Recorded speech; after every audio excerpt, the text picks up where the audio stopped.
केवल प्रेम पियारा, जान लेऊं जो जान निहारा। भगवान को तो प्रेम ही प्रिय है। भक्त्या तुष्यति केवलम नच गुणैः भक्ति प्रियो माधवः। भगवान को तो भक्ति प्रिय है, भाव प्रिय है। भगवान भावाधीन होते हैं।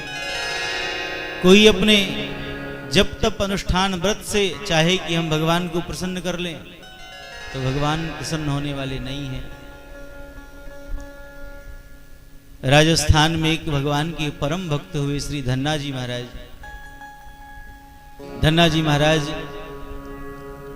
राजस्थान में टोंक जिले में अंतर्गत धुवन कला गांव है, वहीं से पधारे हमारे परम प्रिय श्री राम स्वरूप जी बैठे हैं।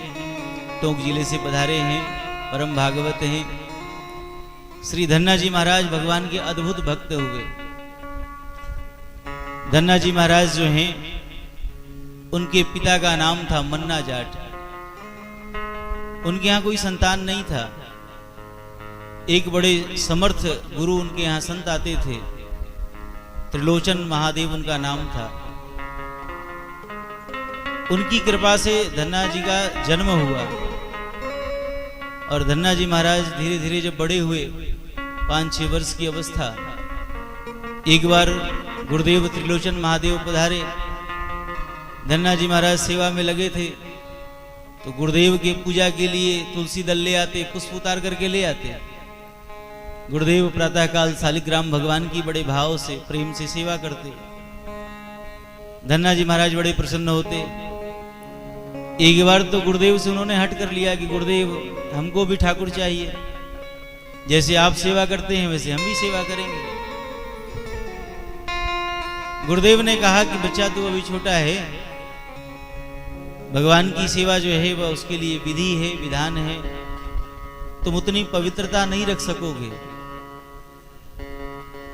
इसलिए ठाकुर लेकर के तुम क्या करोगे। लेकिन अब धन्ना जी तो पीछे पड़ गए, हट कर लिए, रोने लगे। पिताजी से हट किया। पिताजी ने कहा गुरुदेव से कि अब आप ही कोई रास्ता निकालो, बालक है।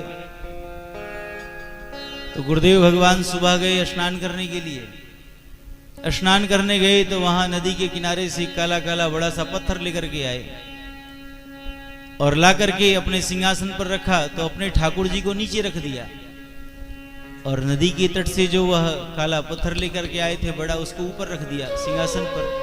खूब तिलक लगाया, बढ़िया इत्र लगाया ठाकुर जी को, चंदन लगा करके पुष्प चढ़ाए, तुलसी दल चढ़ाए।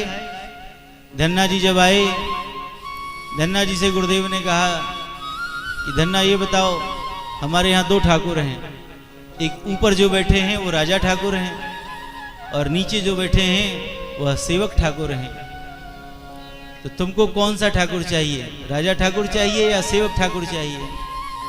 अब धन्ना जी महाराज इतना तो जानते थे, उन्होंने कहा गुरुदेव कि सेवक ठाकुर लेकर के हम क्या करेंगे, हमको तो जो ऊपर बैठे हैं राजा ठाकुर वह चाहिए।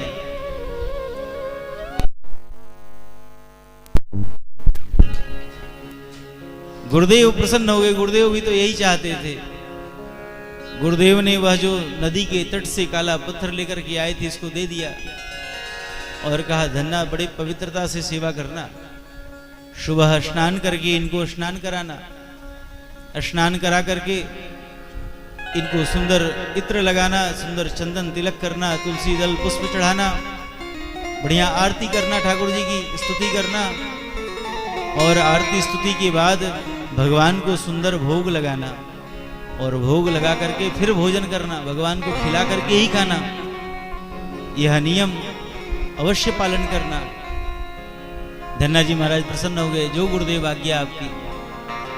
त्रिलोचन महादेव जो हैं वह ठाकुर जी को दे करके चले गए और धन्ना जी महाराज ठाकुर जी की प्रातःकालीन वेला में बड़ी सुंदर सेवा किए और सेवा करने के बाद सुंदर व्यंजनों की थाल सजाई और सजा करके लेकर के आए, ठाकुर जी के समक्ष रख दिया और समक्ष रख करके तुलसी दल डाल करके हाथ जोड़ करके बैठ गए, प्रभु आप कृपा करके इन प्रसाद को ग्रहण करो, इन प्रसादों को आप स्वीकार करो। गुरुदेव की आज्ञा है कि जब तक आप नहीं ग्रहण करेंगे तब तक हम इन प्रसाद को पाएंगे नहीं। अब ठाकुर जी इतने जल्दी कहाँ प्रसाद लेने वाले। सुबह भगवान को प्रसाद भोग लगाया धन्ना जी महाराज ने और शाम हो गया। ठाकुर जी ने प्रसाद को स्वीकार नहीं किया। धन्ना जी महाराज ने भी कुछ भोजन नहीं किया। पूरी रात्रि वैसे बीत गई। दूसरा दिन आ गया, दूसरा दिन भी बीत गया, तीसरा दिन आ गया, 3 दिन हो गए। ठाकुर जी ने भोजन नहीं किया तो धन्ना जी महाराज भी वैसे बैठे हैं कि प्रभु जब तक आप नहीं पाओगे तब तक हम नहीं पाएंगे, क्योंकि गुरुदेव की आज्ञा है। 3 दिन बीत गए। ठाकुर जी ने देखा कि हमारा वक्त भूख प्यास से आतुर हो रहा है, तो ठाकुर जी प्रकट हो गए। बोलिए भक्त वत्सल भगवान की जय। ठाकुर जी प्रकट हो गए और ठाकुर जी ने कहा कि धन्ना बहुत जोर की भूख लग गई है, जल्दी से कुछ भोजन कराओ। तो 3 दिन की जो महाराज वह सूखा भोजन था, सूखी रोटी, ठाकुर जी उसी सूखी रोटी को भाव से पाने लगे, भाव से स्वीकार करने लगे।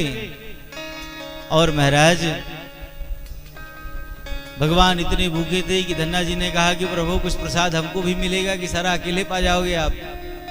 भगवान ने कहा चिंता मत करो। अब तो ठाकुर जी के नित्य का नियम हो गया। ठाकुर जी रोज आते, रोज धन्ना जी के साथ भोजन करते, प्रसाद पाते। एक दिन ठाकुर जी ने कहा कि धन्ना देखो हमारा नियम है, हम मुफ्त में किसी का नहीं खाते हैं, खाते हैं तो कुछ सेवा करते हैं। धन्ना जी ने कहा प्रभु तो फिर क्या सेवा करेंगे। भगवान ने कहा भाई जो सेवा चाहो हमको दे दो। तो धन्ना जी ने कहा हमारे यहाँ 2 सेवा है, एक तो गौ सेवा है, गोचारण में ले जाते हैं गैया चराने के लिए, और दूसरी सेवा है जो खेत की रखवाली करते हैं।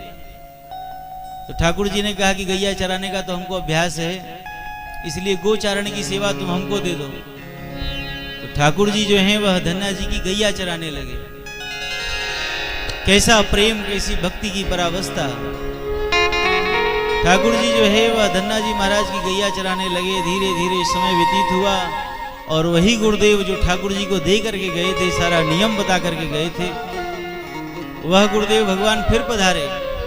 धन्ना जी ने कहा कि गुरुदेव आपकी बड़ी कृपा है, ठाकुर जी हमारे साथ रोज भोजन करते हैं, और भोजन ही नहीं अब तो वह हमारे साथ सहयोग भी करते हैं, घर के कैंकर्य में सहयोग भी करते हैं।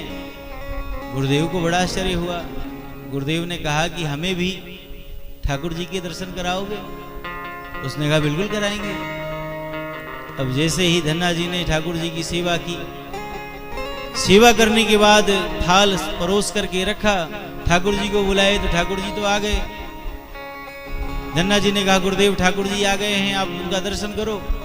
गुरु जी ने कहा हमको तो कुछ दिखाई नहीं पड़ रहे, कहाँ है ठाकुर जी।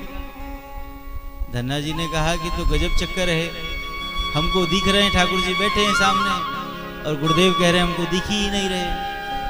धन्ना जी बार बार हाथ जोड़ करके कहते हैं कि प्रभु आप हमारे गुरुदेव को क्यों नहीं दिखाई पड़ रहे। भगवान ने कहा कि धन्ना तुम्हारा जीवन जितना सरल है, जितना सहज है, उतना सरल सहज तुम्हारे गुरुदेव का जीवन नहीं है, इसलिए हम उनको दिखाई नहीं पड़ रहे।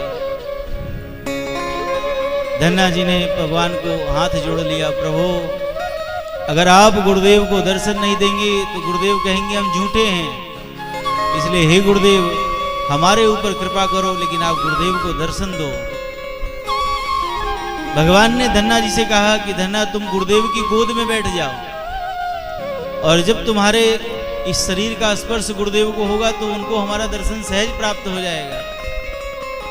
धन्ना जी महाराज अपने गुरुदेव की गोद में बैठे, और जैसे गोद में बैठे तो गुरुदेव के जो चर्म चक्षु थे वह विलुप्त हो गए, और दिव्य चक्षु से भगवान का दिव्य दर्शन उन्हें प्राप्त हुआ। बोलिए भक्त वत्सल भगवान की। ऐसी भगवान की दिव्य लीला है। भगवान को तो प्रेम प्रिय है, और आज वह प्रेम कोल भिल्ल किरातों के द्वारा चित्रकूट में ठाकुर को प्राप्त हो रहा है। राम ही केवल प्रेम पियारा, जान रेव जो जान निहारा। भगवान को तो प्रेम से ही जाना सकता